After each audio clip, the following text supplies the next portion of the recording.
ഇന്നത്തെ നോമ്പ് തുറക്കാനുള്ളത് ഹെൽത്തി പുട്ടാണ്. ചേമ്പ്, മുട്ട, പിന്നെ നമ്മുടെ ചമ്മന്തി. ബാക്കി വിഭവങ്ങൾ ഉടൻ അപ്ലോഡ് ചെയ്യുന്നതാണ്. ഹായ്, അസ്സലാമു അലൈക്കും, നമസ്കാരം എല്ലാവർക്കും. അപ്പോൾ ഇന്ന് 12ാമത്തെ നോമ്പ്, ഇനി 13ാമത്തെ നോമ്പിലേക്ക് കടക്കുന്നു.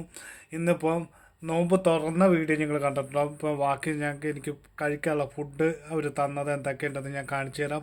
അപ്പോൾ ചാനൽ സബ്സ്ക്രൈബ് ചെയ്യുക, ലൈക്ക് ചെയ്യാൻ, ഷെയർ ചെയ്യാൻ മറക്കരുത്. ഫേസ്ബുക്ക് പേജിലാണ് കാണുന്നതെങ്കിൽ എല്ലാവരും പേജ് ഒന്ന് ഫോളോ ചെയ്യുക, ലൈക്ക് ചെയ്യുക, ഷെയർ ചെയ്യുക. യൂട്യൂബിൽ വാച്ചിങ് ഒരുപാടുണ്ട്, നിങ്ങൾ ഒന്ന് സബ്സ്ക്രൈബ് ചെയ്ത് വിട്ടേക്ക് കേട്ടോ പ്ലീസ്. അപ്പോൾ ഇന്ന് ചോറ്, പിന്നെ ആ ചേമ്പിൻ്റെ കൂടെ കഴിച്ച നമ്മുടെ കാന്താരി ചമ്മന്തി, അവർ അന്ന് സൂപ്പ്, ചിക്കൻ കറി, ജ്യൂസ്. ഇത് നമ്മുടെ മധുരമുള്ള ആ മിഠായില്ലേ, നമ്മൾ പണ്ട് 10 പൈസക്കൊക്കെ മേടിച്ച ആ മിഠായിയാണിത്.